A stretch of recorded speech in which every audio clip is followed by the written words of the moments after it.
أعوذ بالله من الشيطان الرجيم بسم الله الرحمن الرحيم بسم الله وبحمده السلام عليكم ورحمة الله تعالى وبركاته إن الله وملائكته يصلون على النبي يا أيها الذين آمنوا صلوا عليه وسلموا تسليما اللهم صل على سيدنا محمد عبدك ورسولك النبي الأمي وعلى آله وسلم اللهم صل على سيدنا محمد عبدك ورسولك النبي الأمي وعلى آله وسلم اللهم صل على سيدنا محمد عبدك ورسولك النبي الأمي وعلى آله وسلم اللهم صل على سيدنا محمد عبدك ورسولك النبي الأمي وعلى آله وسلم اللهم صل على سيدنا محمد عبدك ورسولك النبي الأمي وعلى آله وسلم اللهم صل على سيدنا محمد عبدك ورسولك النبي الأمي وعلى آله وسلم اللهم صل على سيدنا محمد عبدك ورسولك النبي الأمي وعلى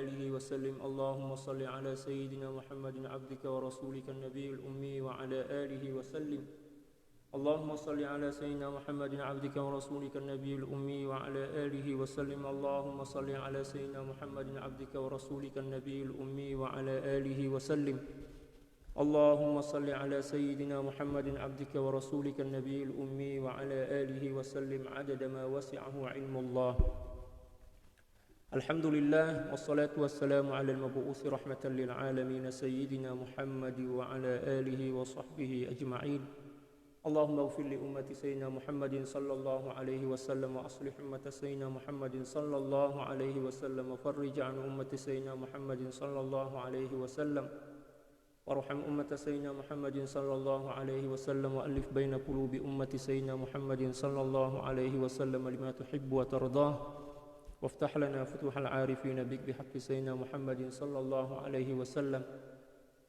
سبحانك لا علم لنا إلا ما علمتنا إنك أنت العليم الحكيم ولا حول ولا قوة إلا بالله العلي العظيم رب اشرح لي صدري ويسر لي أمري واحلل عقدة من لساني يفقه قولي وصلى الله على سيدنا محمد وعلى آله وصحبه وسلم والحمد لله رب العالمين. Alhamdulillah, puji syukur kehadirat Allah Subhanahu wa taala. Salawat dan salam semoga senantiasa tercurah dan terbingkis kepada kekasih hati kita Nabi besar Muhammad sallallahu alaihi wasallam. Demikian juga keluarga, para sahabat serta orang-orang yang senantiasa mencintai dan mengikuti jejak langkah baginda Rasulullah sallallahu alaihi wasallam. Wassalawatullahi wassalamuhu alaika sayyidi ya Rasulullah. Para sahabat sekalian, kembali berjumpa dengan saya dalam kajian adab dan akhlak bermuamalah atau berinteraksi dengan Al-Qur'an daripada kitab At-Tibyan fi Adabi Hamalatil Quran karangan Sayyidil Imam An-Nawawi radhiyallahu ta'ala bisanadil muttasil an masyayikhina ila al-Imam An-Nawawi fi kitabil musamma Bit-Tibyan fi Adabi Hamalatil Quran ila an qala radhiyallahu ta'ala anhu wa nafa'ana Allah bi'ulumihi wa ulumi syuyukhihi wa syuyukhina wa jami'i awliya'illahi as-salihin fid dharain Allahumma amin. Muka surat 116. Faslun fi ahwalin tukrahu fiha al-qira'ah. Fasal yang menjelaskan tentang beberapa keadaan atau situasi di mana membaca Al-Qur'an hukumnya makruh. Jadi ada beberapa keadaan, beberapa momen tertentu di mana kita makruh membaca Al-Qur'an. I'lam anna qira'atal Qur'ani mahbubatun 'alal itlaq. Ketahuilah bahwa sesungguhnya membaca Al-Qur'an itu adalah suatu perkara yang sangat disukai, yang sangat dicintai secara mutlak. Ya, illa fi ahwalin makhsusah, kecuali pada keadaan ataupun situasi tertentu, ja'a asy-syar'u bin nahyi 'anil qira'ati fiha, yang mana syarak telah melarang kita untuk membaca pada ketika itu. Wa ana azkuru ma hadarani al-an, dan saya akan menyebutkan beberapa keadaan yang saya ingat saat ini. Minha, di antaranya mukhtasaran bihadzfil adillati fa innaha masyhurah, secara ringkas dengan tidak menyebutkan dalil-dalilnya karena dalil-dalilnya ini ya sudah masyhur lah di kalangan para ulama. Fatukrahul qira'atu fi hali ruku', maka makruh hukumnya membaca Al-Qur'an ketika mana sedang ruku' dalam salat, makruh hukumnya. Sebab ruku ini merupakan satu gerakan sholat atau satu rukun sholat di mana telah ditentukan zikir yang kita kena baca ketika sedang ruku. Ya kan, ada zikir-zikir tertentu yang telah diajarkan oleh baginda sallallahu alaihi wasallam. Oleh sebab itu membaca Al-Qur'an ketika ruku hukumnya makruh, bukan haram tetapi makruh je.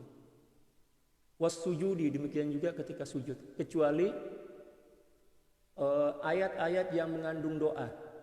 Misal di sujud terakhir kita membaca Rabbana atina fid dunya hasanah, atau ayat yang lain Rabbana la tuzigh qulubana ba'da idh hadaitana, dan lain sebagainya. Itu merupakan ayat Al-Qur'an tetapi mengandung makna doa, dan itu tak ada masalah. Adapun kita saja nak mengulang hafazan, misal kata suratul Baqarah dalam sujud, itu memang hukumnya makruh. Wat tasyahudi, demikian juga ketika sedang tasyahud. Kalau sekiranya imam tasyahud dia panjang, kita dah siap dah selesai tasyahud, boleh kita baca, kita sambung dengan doa-doa. Tak payah nak baca Quran. Macam itu hukumnya makruh membaca Al-Quran. Wa ghairiha min ahwalis salati siwal qiyam, ya, dan lainnya dan lain sebagainya daripada keadaan salat kecuali ketika mana sedang berdiri. Kalau sedang berdiri itu nak baca Al-Quran sepuas-puas hati pun tak ada masalah. Tapi tengok juga lah, kalau menjadi imam bacalah surah yang pendek-pendek, yang ringkas. Adapun kalau kita seorang-seorang kat rumah nak baca 2 kali khatam pun tak ada masalah. Jadi tengok keadaan. Wa tukrahu qira'atu ma zada 'ala al-Fatihati lil ma'mumi fi shalatil jahriyah idza sami'a qira'atal imam. Dan makruh hukumnya membaca Al-Quran yang melebihi suratul Fatihah, melebihi kadar suratul Fatihah lil ma'mum, bagi seorang makmum fi shalah, ketika sedang salat al-jahriyah, salat yang jahriyah. Salat jahriyah ini salat maghrib, salat isya, dan salat subuh. Idza sami'a qira'atal imam, bila mana dia menjadi imam dan dia boleh mendengar bacaan imam. Ya, ini perlu kita paham betul nih. Kita jadi makmum pada solat-solat jahriyah, sama ada solat subuh, solat isya, dan solat maghrib. Nah, membaca suratul Fatihah bagi seluruh jamaah hukumnya wajib, dikira sebagai rukun dalam mazhab Syafi'i. Maka seorang makmum bila mana dah selesai atau siap membaca suratul Fatihah, maka dia kena diam mendengarkan bacaan surah daripada imam. Kalau sekiranya para makmum ini setelah membaca suratul Fatihah, dia meneruskan dengan bacaan surah yang lain, ketika dia mendengar bacaan surah si imam, maka hukumnya makruh. Hukumnya makruh. Lebih baik diam. Dan dalil dia adalah firman Allah Subhanahu wa taala, wa idza quri'al qur'anu fastami'u lahu wa ansitu la'allakum turhamun. Bila mana Al-Qur'an sedang dibacakan oleh imam yang bacakan, fastami'ulah, maka dengarkanlah, wa ansitu, bukan setakat dengar tapi diam, la'allakum turhamun, agar kalian tergolong sebagai orang-orang yang dirahmati oleh Allah Subhanahu wa taala. Jadi selepas salat baca suratul Fatihah itu diamlah. Bila mana imam membaca surah dan kita mendengarnya. Adapun bila mana kita salat berjamaah, misal tak ada mikrofon, kita berada pada shop yang paling hujung tuh. Ya, misal ada 10 meter lah ke belakang. Suara imam kita tak dengar, maka barulah kita boleh membaca surah yang lain. Sebab kita tak dengar suara imam. Wa tukrahu halatal qu'udi 'alal khala. Demikian juga makruh hukumnya membaca Al-Qur'an ketika sedang duduk di tandas. Yang makruh membaca itu kita, tetapi tak makruh mendengar. Ya, kita kena bezakan. Kita kena bezakan antara mendengar dan membaca. Kalau sekiranya kita sedang duduk bertapa lah, ya, kat tandas tuh, buang air, kita disunahkan tetap berzikir kepada Allah Subhanahu wa taala, sama ada dalam hati ataupun mendengarkan bacaan orang lain daripada luar. Seperti mana yang pernah dilakukan oleh Ibnu Taimiyah. Ya, Syekh Ibnu Taimiyah pernah melakukan perkara itu.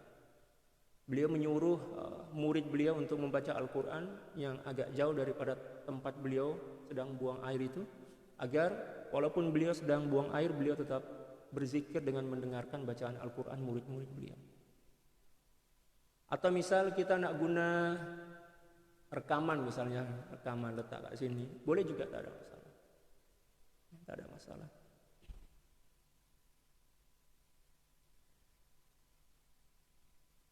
Wa fi halin nu'as, demikian juga makruh membaca Al-Quran ketika kita sedang ngantuk. Dikhawatirkan atau ditakutkan nanti penyebutan huruf itu tak betul, ataupun sambungan-sambungan ayat itu tak betul bagi para penghafaz. Wa kadza idza istaj'ama alaihi al-Quran, demikian juga bila mana bacaan itu sangat sukar bagi lisannya untuk mengucapkan. Ada masa-masa tertentu seseorang letih kan, ngantuk, letih, lelah, nak membaca Al-Quran tu malah sangat lisan dia tu nak sebut huruf. Macam berat, lidah dia tu macam melekat lah. Jangan baca Quran. Tukar dengan amalan yang lain, mungkin salawat, mungkin zikir dan lain sebagainya. Jangan baca Al-Quran sebab akan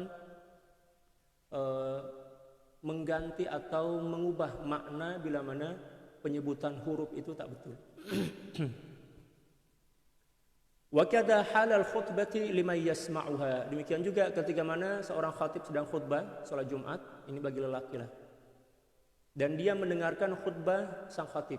Kalau tak dengar boleh membaca Al-Quran, tapi kalau dengar misal dekatkan, tapi sekarang semua jamaah dalam salat Jumat itu mestilah dengarkan.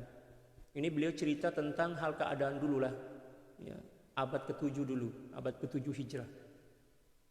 Dia boleh membaca Al-Quran bila mana dia tak dengar khutbah seorang khatib di hari Jumat. Tapi kalau dia dengar, maka hukum membaca Al-Qur'annya makruh.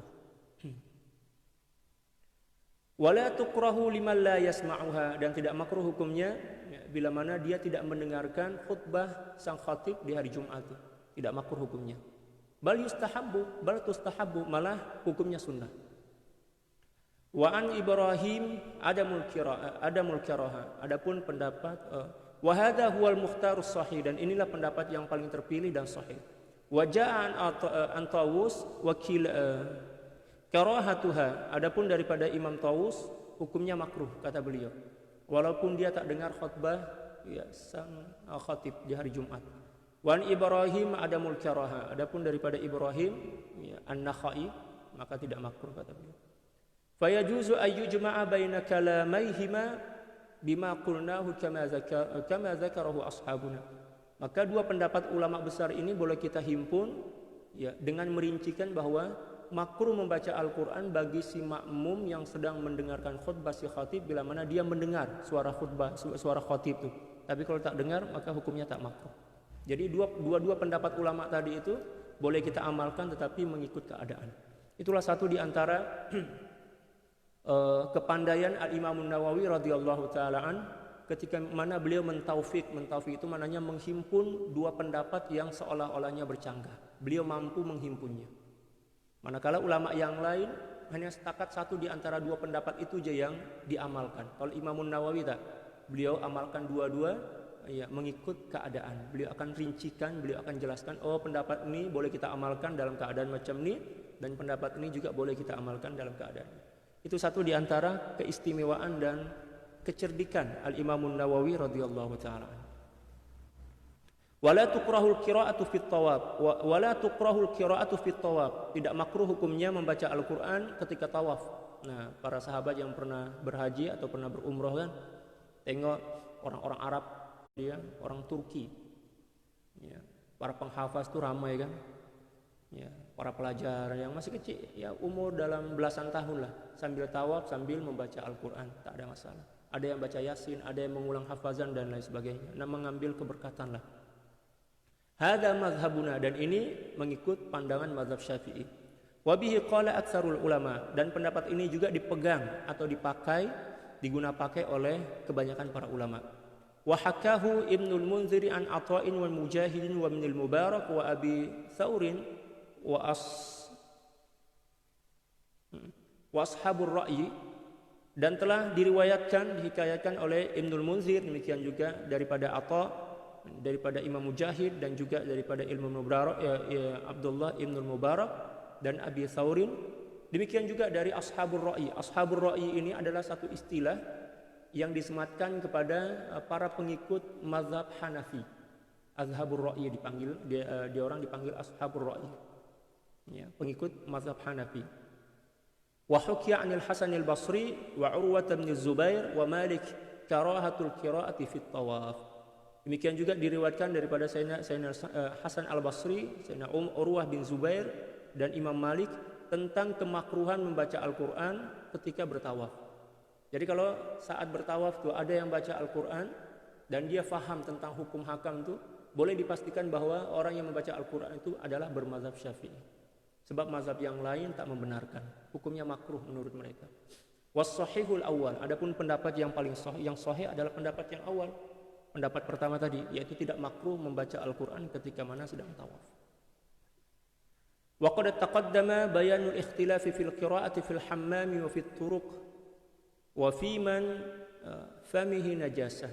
Dan telah disebutkan pada bab sebelum ini tentang perbezaan pandangan para ulama tentang membaca Al-Quran dalam bilik mandi, bukan tandas, bilik mandi ya zaman dahulu. Saya dah jelaskan perbezaan antara hammam, istilah hammam zaman sekarang dan hammam zaman dahulu. Kalau istilah hammam zaman dahulu itu setakat tempat mandi ya, tak ada tempat buang air. Adapun istilah hammam saat ini tempat mandi sekali dengan tempat buang air. Kalau zaman dahulu istilah ya hammamat atau hammam itu setakat tempat mandi saja. Dan seperti yang beliau telah jelaskan bahwa membaca Al-Quran di hammam, istilah zaman dahulu tempat mandi ya, tanpa adanya tempat buang air itu, hukumnya tak makruh dalam pandangan mazhab Syafi'i. Adapun pandangan mazhab yang lain hukumnya makruh. Demikian juga membaca Al-Quran di jalan sambil berjalan dalam pandangan mazhab kita tak makruh, ya, tetap hukumnya sunnah. Adapun pandangan mazhab yang lain hukumnya makruh, di antaranya adalah pandangan mazhab Maliki. Ya, demikian juga orang yang membaca Al-Quran yang di dalam mulut dia ada kotoran misal, ya. Kalau dalam pandangan mazhab kita, ya, kena bersihkan dulu. Ada pandangan pandangan mazhab yang lain tak ada masalah. Tapi kita bersihkanlah dulu kalau boleh kan, ya, macam itu. Atau ada bau yang tak kurang sedap lah, misal baru habis makan apa sih ini orang panggil jering ya. Ya, kalau dalam bahasa Indonesia jengkol, bau kan? Nah, dia gosok gigi lah dulu, bersiwak dulu. Sebab kita nak bermunajat kepada Allah kan. Kita nak jumpa dengan calon kita, nak jumpa dengan suami atau istri, mertua kita, emak kita, ayah kita, mulut kita bau jering misal, malulah kita. Apatah lagi nak jumpa dengan Allah Subhanahu wa taala. Oleh sebab itu bersihkan dulu mulut. Ya, bersiwak menggunakan brus gigi ataupun menggunakan siwak itu tak ada masalah pun. Janji bersih, lepas itu barulah membaca Al-Quran. Zaman dahulu Sayyidina Abdullah bin Abbas radhiyallahu ta'ala selalu menyimpan siwak kat sini. Macam tukang lah kan. Kalau tukang-tukang zaman sekarang itu letak pensil itu letak kat sini. Nah, menggaris sama ada papan dan lain sebagainya. Kalau Sayyidina Abdullah bin Abbas, demikian juga para sahabat yang lain, nantiasa nampak siwak kat sini. Nah, baca Al-Quran tuh beliau bersiwak dulu, bersihkan dulu, lepas itu bersiwak. Kalau zaman sekarang janganlah letak kat sini sebab keadaan dah berubah lah kan. Ya, bukan macam zaman dahulu. Kalau zaman dahulu memang ramai orang yang buat di kalangan para sahabat. Kalau sekarang tak ramai, lepas itu pula nampak pelik lah letak kat sini, menimbulkan fitnah, jangan buat. Kecuali kalau kita berada dalam lingkungan atau persekitaran yang memang kebanyakan orang buat macam itu. Ya kan? Contoh misal dalam kawasan madrasah yang memang senantiasa mengamalkan bersiwak menggunakan akar kayu itu. Letak kat sini atau letak kat sini, letaklah sebab memang lingkungan atau persekitaran buat macam itu. Adapun bila mana kita datang ke mall misalkan, pergi shopping, letak kat sini menjadi perhatian orang lain. Ya, itu dikira sebagai sesuatu yang menimbulkan fitnah, hukumnya dosa.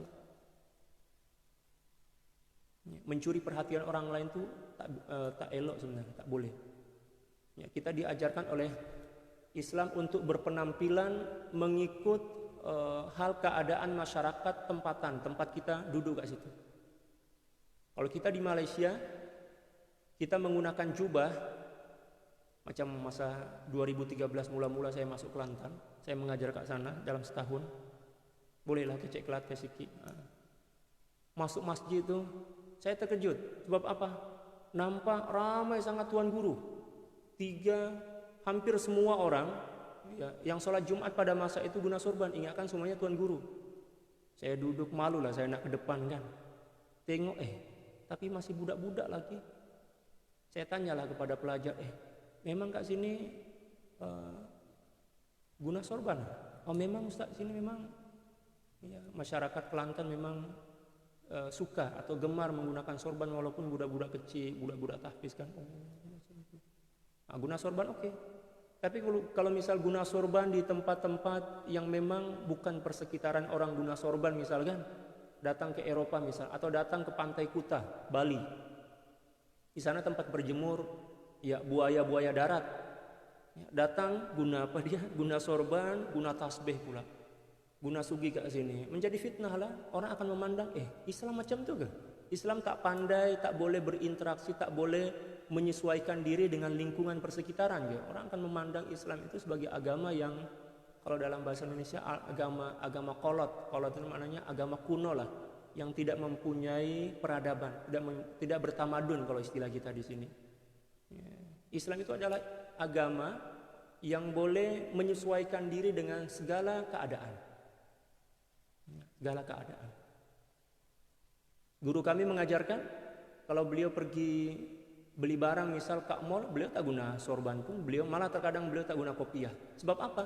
Mall itu bukan tempat pengajian, mall itu bukan tempat sholat, bukan tempat berzikir, maknanya bukan majelis zikir. Beliau letak sorban kebesaran beliau tak guna sorban.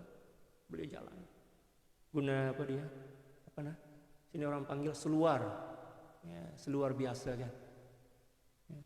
Sebab bila mana kita datang ke mall nak beli barang lah kan, nak beli sesuatu, guna sorban, guna jubah, bawa tasbih dan sebagainya. Orang terkejut lah, ini nak datang bagi pengajian kan, nak datang berkhutbah atau apa. Jadi kita kena menampilkan Islam itu dinamis kalau dalam bahasa Indonesia. Dinamis itu maknanya menyesuaikan dengan hal keadaan masyarakat sekitaran kita. Itulah keindahan Islam. Dan keindahan itulah yang banyak menyebabkan orang non-Islam ya, tertarik dan masuk Islam. Setelah mereka tahu bahwa Islam itu adalah agama yang fleksibel, yang boleh berinteraksi, boleh menyesuaikan diri dengan segala keadaan, maka mereka tertarik, inilah Islam yang modern, macam itulah. Ya. Pernah juga saya nampak, tapi saya nampak kayak ini je, kayak video viral kan. Pergi mandi ke laut, guna sorban dan guna jubah. Allahu Akbar. Pergi mandi ke laut, guna sorban dan jubah. Pelik sangat lah. Ingatkan bagi kuliah ke ikan-ikan dan seluruh makhluk yang ada kat laut itu kan. Mandi guna sorban, guna jubah. Iya. Lepaslah dulu sorban tu, letak dulu sorban tu, jubah tu, gunalah pakaian yang sesuai. Nanti kalau tenggelam tak boleh berenang, terpaksa juga nak buka sorban kan. Ya, kena pandai-pandai bawa diri lah. Tengok keadaan. Sebab Islam mengajarkan kita, al-Islamu salihul likulli zamanin wa makan wa ashkhas, kata para ulama. Islam itu adalah suatu ajaran yang boleh menyesuaikan diri pada setiap zaman, tempat dan setiap diri manusia. Dan itulah Islam yang diajarkan oleh baginda sallallahu alaihi wasallam. Faslun wa minal bid'il munkarati fil qiraati ma yaf'aluhu jahalatul musallina bin nasi fit tarawih. Satu pasal yang menjelaskan tentang beberapa bid'ah yang mungkar ketika membaca Al-Qur'an, yang mana perkara itu dilakukan oleh sebahagian daripada orang-orang jahil yang dari golongan orang awam ya, ketika sholat tarawih.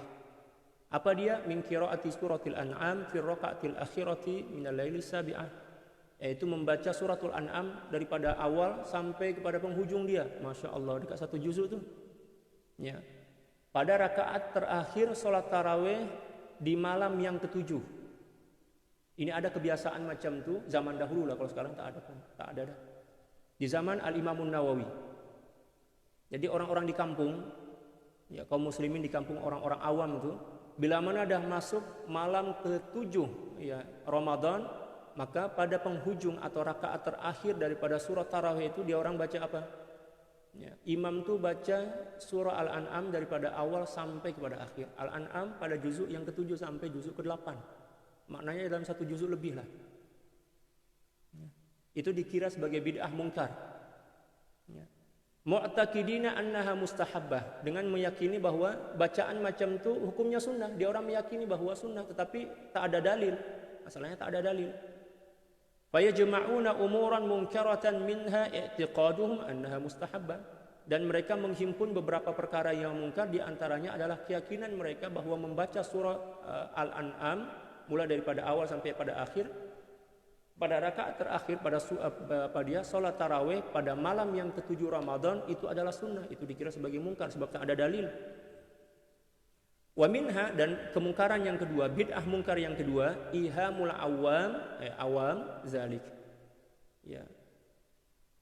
Menyebabkan masyarakat menyangka bahwa itu sunnah. Maknanya dua dosa dah gitu kan. Pertama mengajarkan perkara yang bid'ah mungkar, lepas itu pula menyebabkan masyarakat meyakini bahwa perkara itu adalah sunnah. Itu kesilapan yang kedua.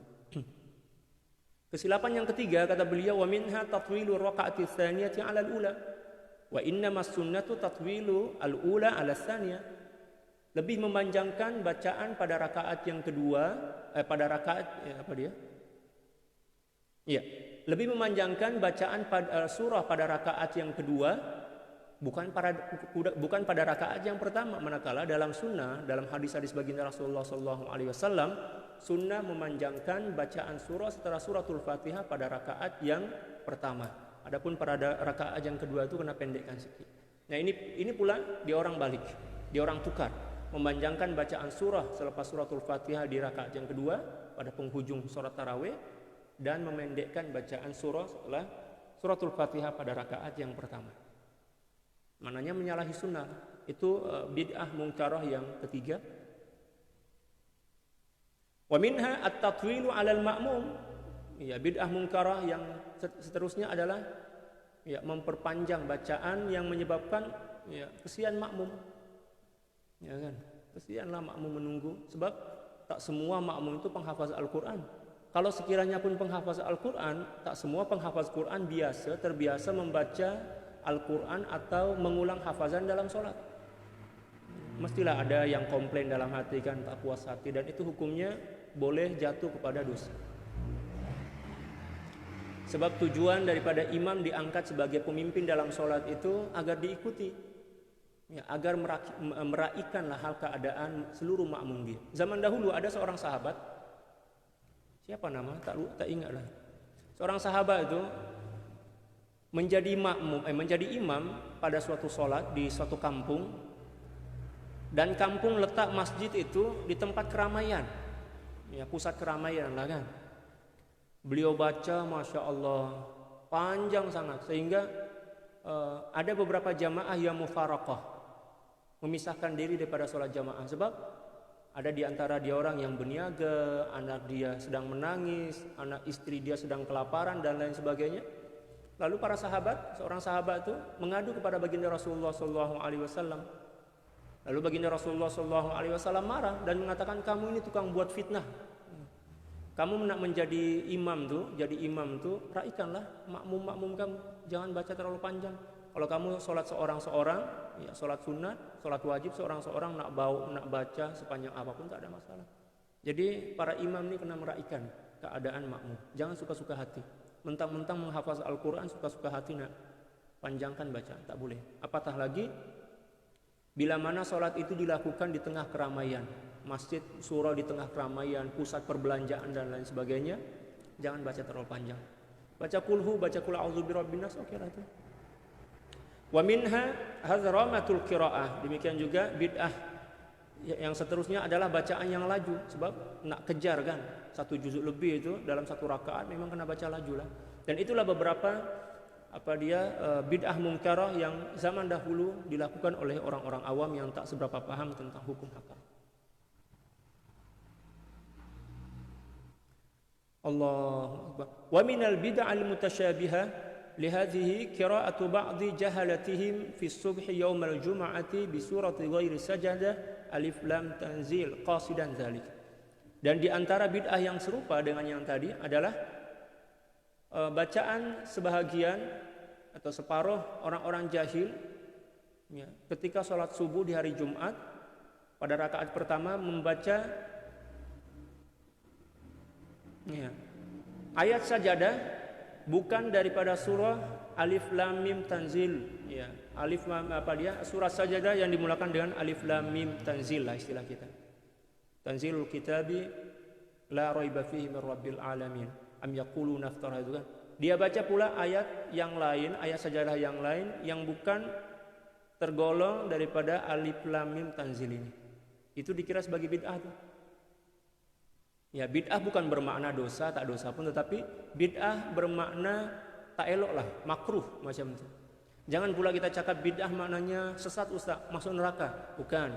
Istilah bid'ah dalam perkara ini adalah sesuatu yang bercanggah dengan sunnah tetapi tidak dikira sebagai dosa besar ya, setakat kurang afdolnya qasidan dzalika ya, dengan berniat bahwa itu sebagai pengganti daripada surat ayat surah sajadah Alif Lam Mim Tanzil. Wa innamas sunnatu qiraatu Alif Lam Mim Tanzil fi rakaatil ula. Walaupun sebenarnya sungguhnya sunnah membaca pada rakaat pertama malam subuh Jumat itu membaca suratus sajadah Alif Lam Mim Tanzil, bukan yang lainnya.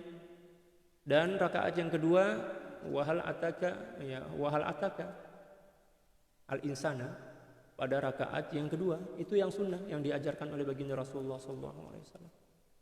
Jadi para imam ini kena faham betul tentang hukum sholat ini.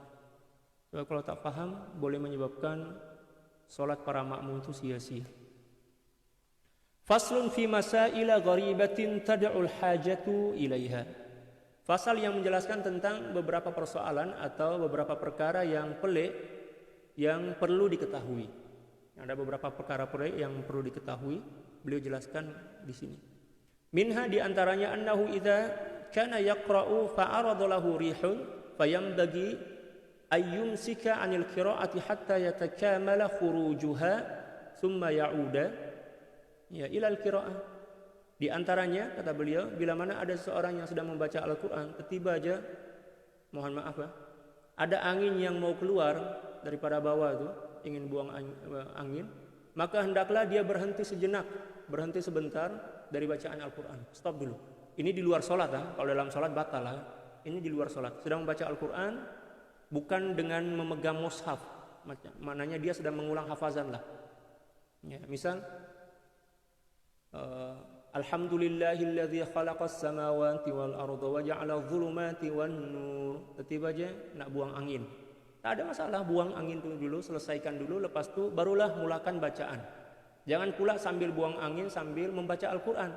Itu hukumnya kurang beradab, hukumnya berdosa lah, kurang beradab.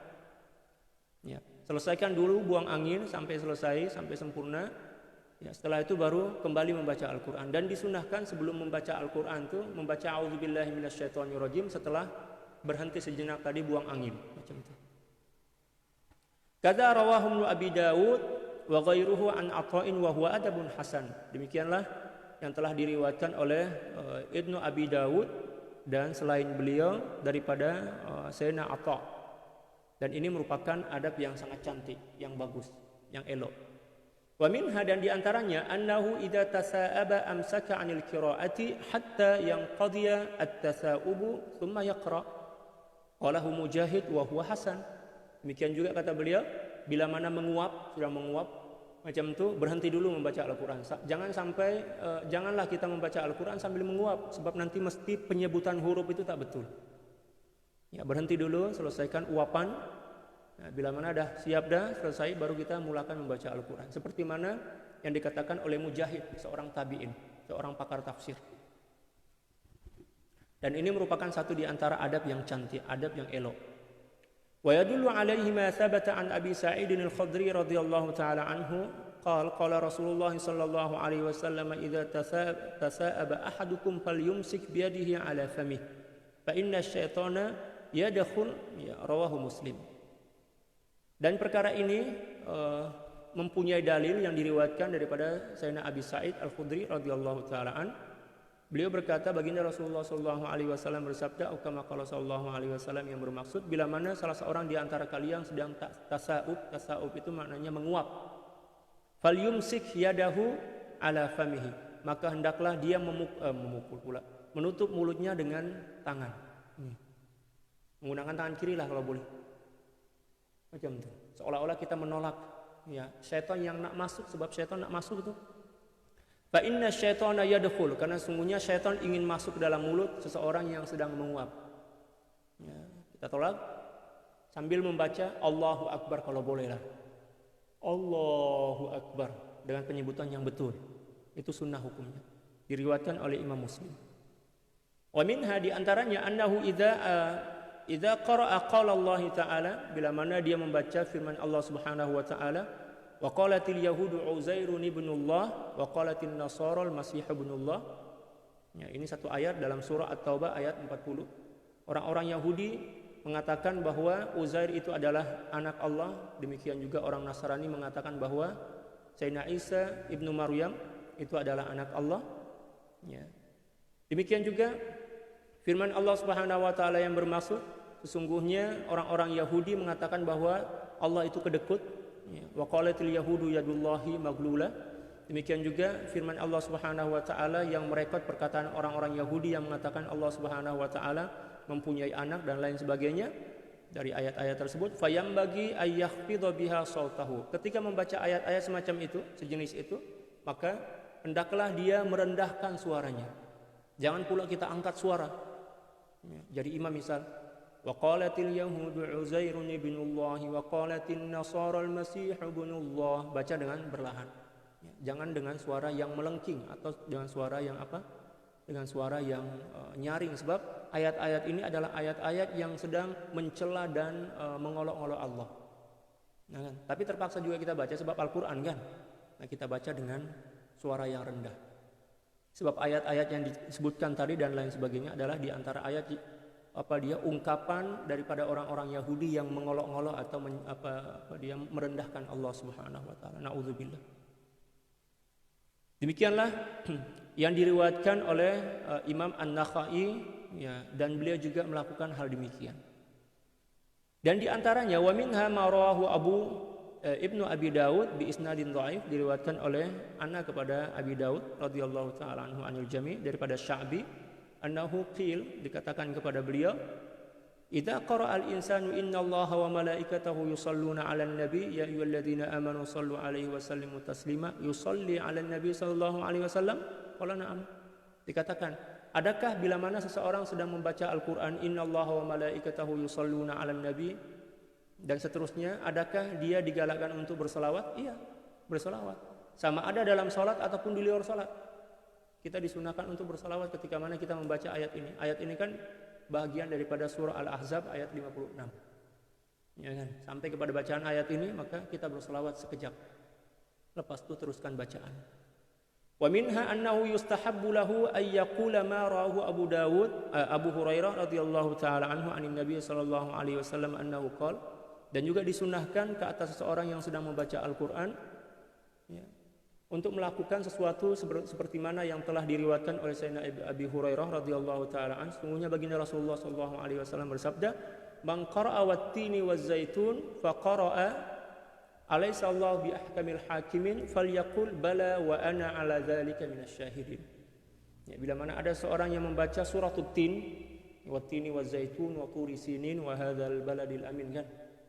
Penghujung daripada ayat itu, alaihissallahu bi ahkamil hakimin, maka disunahkan untuk menyebut wa ana ala dzalika minasyahidin. Itu disunahkan. Sama ada kita membaca di dalam salat ataupun di luar salat, hukumnya sunnah. Demikian juga diriwayatkan oleh Al-Imam Tirmizi dengan sanad yang dhaif. Walaupun dhaif boleh kita amalkan. Jangan pula cakap, Ustaz, ini dalil dia, hadis dia dhaif lah, macam mana nak amalkan? Ya, kalau perkara-perkara fadhailul a'mal kita diperbolehkan atau dibenarkan untuk mengamalkan hadis-hadis dhaif. Jadi ada beberapa syarat di mana hadis dhaif ini boleh kita amalkan, kata para ulama. Di antaranya bila mana hadis dhaif itu berkenaan dengan fadhailul a'mal, maka boleh kita amalkan. Keutamaan-keutamaan amal di antaranya ini. Dan hadis dhaif itu tidak membahas tentang akidah. Sebab akidah karena hadis sahih. Demikian juga tidak membahas tentang hukum hakam. Kalau ini kan tentang fadhailul amal. Dan juga hadis itu tidak terlalu dhaif, sebab dhaif ini mempunyai beberapa peringkat, di antaranya adalah dhaif biasa, yang kedua adalah dhaif syiddatul dha'af, istilah dia, yang cukup sangat-sangat dhaif. Nah, itu tak boleh diamalkan langsung. Adapun kalau setakat dhaif biasa aja boleh diamalkan. Apatah lagi hadis dhaif ini bukan setakat satu aja. Ada beberapa hadis dhaif dalam satu masalah, dalam satu perkara, maka hadis dhaif ini, semua ada hadis dhaif ini naik peringkat menjadi hadis hasan li ghairih, nama istilah dia. Maknanya boleh dan dibenarkan kita mengamalkannya. Di antaranya adalah ini. Tapi kalau puak-puak Wahabi, Salafi, dia orang tak buat ini. Sebab dia orang cakap ini hadis dhaif, tapi dia orang tak faham tentang istilah-istilah dhaif dalam hadis itu. An Abi Hurairah radhiyallahu taala an, daripada Sayyidina Abi Hurairah radhiyallahu taala an, qala Tirmizi, ya, Al-Imam Tirmizi berkata, hadis ini adalah hadis ya hasan. Ya, hadis ini hanya diriwayatkan dari sanad seorang A'rabi daripada Abi Hurairah dan tidak disebutkan orang A'rabi, orang Badui itu siapa, perawi daripada hadis ini. Tapi tak ada masalah, kita boleh mengamalkannya sebab ini adalah fadhailul a'mal. Itulah mengapa Al-Imam Nawawi letak hadis ini ke dalam kitab ini, sebab ya boleh kita amalkan. Kalau tak boleh diamalkan, takkanlah beliau letak ke dalam kitab ini, atau beliau akan bagi komen, oh ini tak boleh diamalkan, tapi beliau tak bagi komen dan beliau menggalakkan kita untuk mengamalkannya, dan malah hukumnya sunnah, yustahab kata beliau. Warawa Ibnu Abi Dawud wa ghairuhu hadzal hadis fi hadzal hadis ziyadatan ala riwayati Abi Daud wa Tirmizi, dan juga diriwayatkan oleh Ibnu Abi Daud dan selain beliau. Dan di dalam hadis ini ada beberapa penambahan, dari riwayat Abi Daud wa Tirmizi, man qara'a akhira la uqsimu biyaumil qiyamah, ya alaysa dzalika biqadirin ala ayyuhyal mauta falyaqul, dan bila mana membaca ayat tadi, maka hendaklah dia membaca bala wa ana ashhad, ya benar dan saya di antara orang yang menyaksikannya. Wa man qara'a fa bi ayyi haditsin ba'dahu yu'minun falyaqul amantu billah, ya, sesiapa orang yang membaca ayat fa bi ayyi haditsin ba'dahu yu'minun, maka sunnah dia membaca selepas itu membaca doa atau ungkapan, ya amantu billah, saya beriman kepada Allah. Wa an Ibnu Abbas wa Zubair wa Abi Musa al-Asy'ari radhiyallahu taala anhum, diriwayatkan daripada Sayyidina Abdullah bin Mas'ud, demikian juga Sayyidina Az-Zubair dan Abi Musa al-Asy'ari radhiyallahu taala anhum, sesungguhnya mereka, ya, idza qara'a ahaduhum, bila mana salah seorang di antara mereka membaca sabbihisma rabbikal a'la, awal daripada suratil a'la, maka mereka mengucapkan subhana rabbiyal a'la. Itu sunnah hukumnya. Kalau imam misal membaca sabbihisma rabbikal a'la, kalau imam sebenarnya kena berhenti sekejap, ya, bagi peluang kepada para makmum dan diri dia untuk bertasbih dulu kepada Allah, ya, subhana rabbiyal a'la. Demikian juga di luar salat, hukumnya sunnah. Wa an Umar, diriwayatkan daripada Sayyidina Umar bin Khattab radhiyallahu taala anhu, annahu kana yaqulu fiha subhana rabbiyal a'la 3 marrat. Ya. Diriwayatkan daripada Sayyidina Umar, bila mana beliau membaca sabbihisma rabbikal a'la, atau mendengar seseorang membaca sabbihisma rabbikal a'la, maka beliau membaca subhana rabbiyal a'la 3 kali, bukan setakat sekali. Adapun sahabat yang tadi disebutkan, Sayyidina Ibnu Abbas, demikian juga Sayyidina Az-Zubair dan Abi Musa al-Asy'ari setakat membaca 1. Sayyidina Umar pula membaca 3 kali. Maknanya ini adalah merupakan suatu sunnah yang cukup digalakkan. Wa an Abdullah bin Mas'ud radhiyallahu taala an, diriwayatkan daripada Sayyidina Abdullah bin Mas'ud radhiyallahu taala anhu, annahu shalla fa qara'a akhir surah Bani Israil. Pada suatu saat beliau salat dan menjadi imam, Beliau salat dan membaca surah akhir daripada surah Bani Israil, suratul Isra kan. Wa qulil hamdulillahilladzi lam yattakhidh walada wa lam yakul lahu syarikun fil mulki, itu kan. Ya. Tsumma qara'a alhamdulillahilladzi lam yattakhidh walada. Kemudian beliau setelah membaca ayat tersebut beliau berucap alhamdulillahilladzi lam yattakhidh walada. Segala puji hanya milik Allah Subhanahu wa taala yang tidak mempunyai anak. Macam itu. وقد نص بعض أصحابنا على أنه يستحب أن يقال في الصلاة ما قدمناه في حديث أبي هريرة رضي الله تعالى عنه في السور الثلاث. Dan telah menjadi ketetapan dalam mazhab kami menurut para imam-imam dalam mazhab Syafi'i bahwa sesungguhnya sunnah mengamalkan beberapa amalan yang disebutkan dalam hadis Abi Hurairah tadi. Yang pertama adalah membaca apa dia di sini? Ketika membaca alaihissallahu bi ahkamil hakimin, kita baca bala wa ana ala dzalika minasyahidin, itu yang pertama. Yang kedua adalah apabila membaca apa dia alaysa dzalika biqadirin ala ayyuhyal mauta, sunnah membaca bala wa ana asyhad. Dan bila mana membaca fa bi ayyi haditsin ba'dahu yu'minun, sunnah membaca amantu billah. Itu yang dimaksud tiga perkara, tiga bacaan.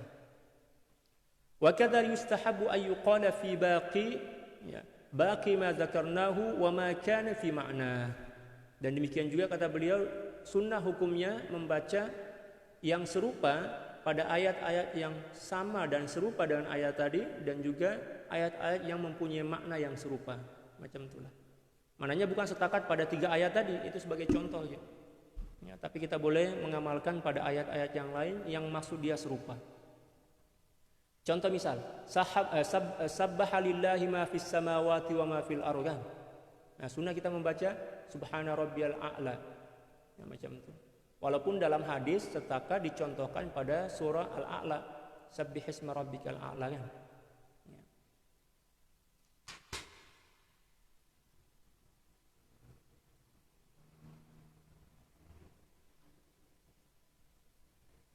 Wallahu a'lam bissawab. Cukup sekian. Insyaallah petang nanti kita sambung. Alhamdulillah.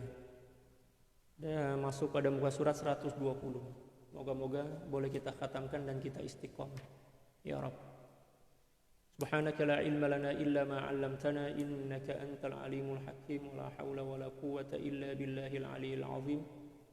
Inna Allaha wa malaikatahu yusalluna 'alan nabiy ya ayyuhalladzina amanu sallu 'alaihi wa sallimu taslima.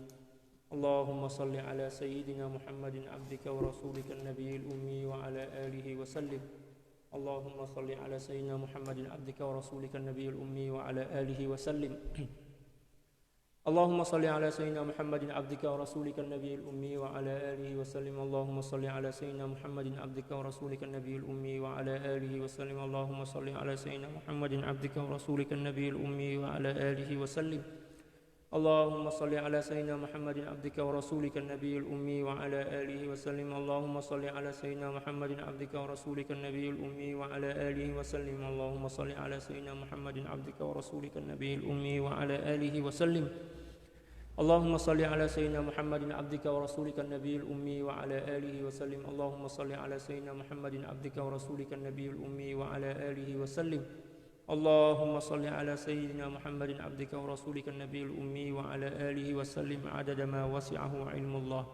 Sekian, wallahul muwaffiq wal hadi ila sabilir rasyad. Wal afu minkum. Tsumma assalamu alaikum warahmatullahi taala wabarakatuh.